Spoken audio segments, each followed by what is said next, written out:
After falling 7 index points in the third quarter, the Consumer Confidence Index increased by 1 to 5 points in the fourth quarter. Consumer confidence remains above average, supportive of consumer spending. Cees Bruggemans, Chief Economist at FNB, joins us to discuss this report this afternoon. Thanks so much, Cees, for joining us this afternoon. Well, stumbling over my lines there, but certainly what we have seen is this index increase by 1 point for this quarter, quite an improvement after, as I said, falling 7 points in the third quarter.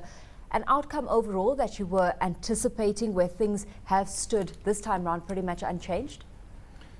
Well, the index, of course, remains way down compared to a year ago. It has lost up to 10 points, from plus 15 to plus 5 now. Compared to the previous quarter, as you said, it's 1 point up, but essentially for us that means sideways. However, it was in the detail of the questions that we encountered some surprises.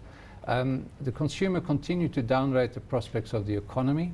In an overall sense, it has done so marginally, only 2 points this particular quarter, but it is way down compared to a year ago. Compared to their own finances, which they have revised up again, a small movement which then neutralizes the movement in the view about the economy. But when you then go even deeper into detail, you find that especially, say, white consumers have substantially revised up their own finances view over the next 12 months compared to the falls that we have seen before.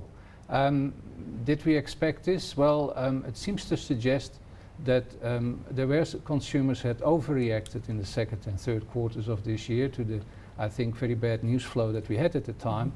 And essentially people are suggesting that whatever is happening to the economy, where they continue to downgrade their expectations, compared to their own finances, where really across the board expectations are revised up.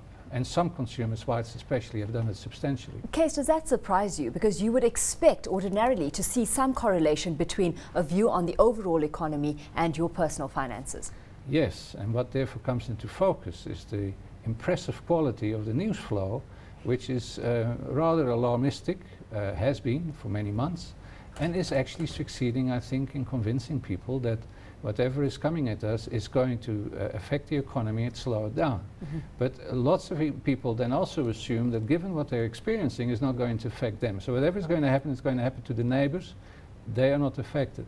We're talking of course with these surveys on the margin, but as you say, it is rather remarkable, the separation that we have seen, the differentiation that we have seen. And I think it has a lot to do with what is happening overseas, while at the same time that doesn't really affect directly what will happen to us personally, and people differentiate in their view of that. Yeah. How is that impacting the way consumers are spending? Because we see that a slight rise has come through specifically pertaining to being the time to buy durable goods right now. And that then confirms the own finances a positive slant. That they're more confident to do just that. That indeed across the board we find also marginal improvements in whether people consider now is the time to buy durables. In an overall sense it remains in neutral territory, but there is an uptick. It is certainly not deep into negative territory. In other words, it supports continuing consumer spending.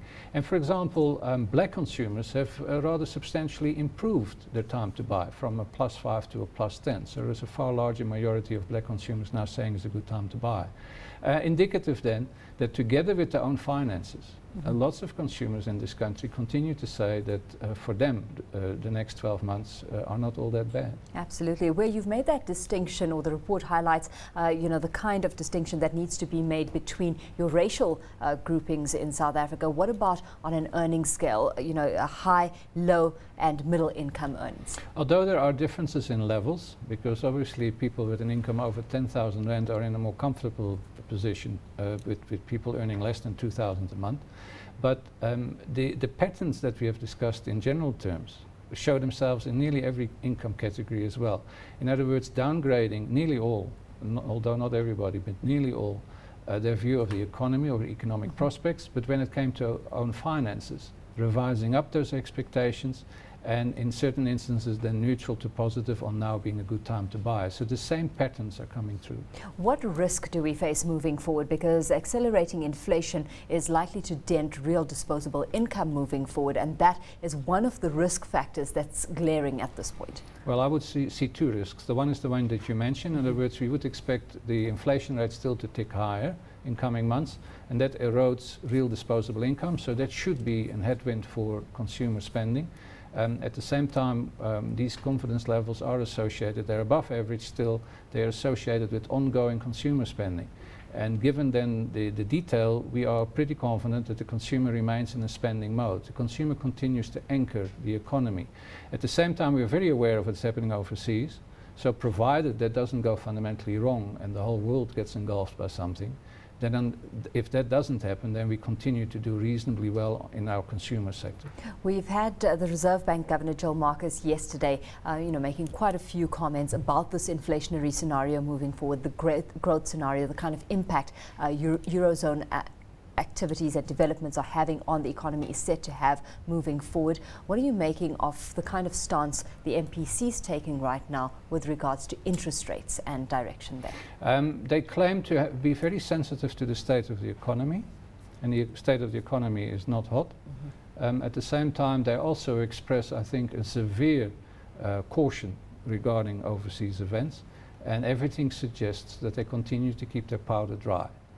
They prepare themselves for the worst, and that one derives from the words that the governor uses not once but in many speeches over a period of time. So extreme caution, and under these circumstances you do not see a preemptive rate cut, and those words were actually used at this early days to preempt the policies that are being followed.